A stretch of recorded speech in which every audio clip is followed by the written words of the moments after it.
দোলের সময় ভেষজ আবিরের চাহিদা বাড়ছে।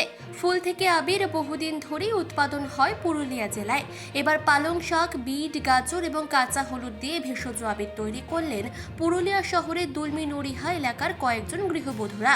গত এক বছর ধরে নানানভাবে তারা এই আবির কীভাবে বাণিজ্যিকভাবে উৎপন্ন করা যায় তার জন্য নানান পরীক্ষা নিরীক্ষা চালিয়েছেন। এবার দোলের আগে বাণিজ্যিকভাবে শুরু করেছেন আবির তৈরির কাজ।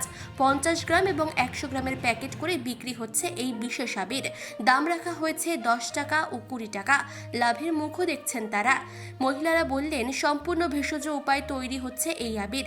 প্রাকৃতিক উপাদানে তৈরি এই আবিরের চাহিদা দিনে দিনে বাড়ছে। বিট, পালং শাক বা হলুদ, এইটা দিয়ে যে রং আবির তৈরি করা, এই আইডিয়াটা বা এই ইয়েটা এলো কোথা থেকে?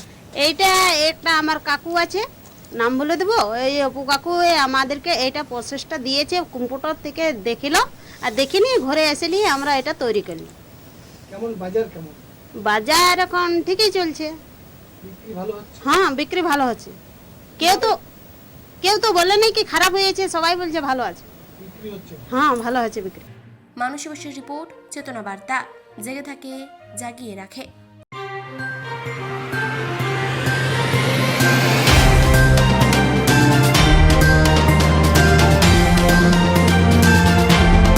চেতনা বার্তা, জেগে থাকে, জাগিয়ে রাখে।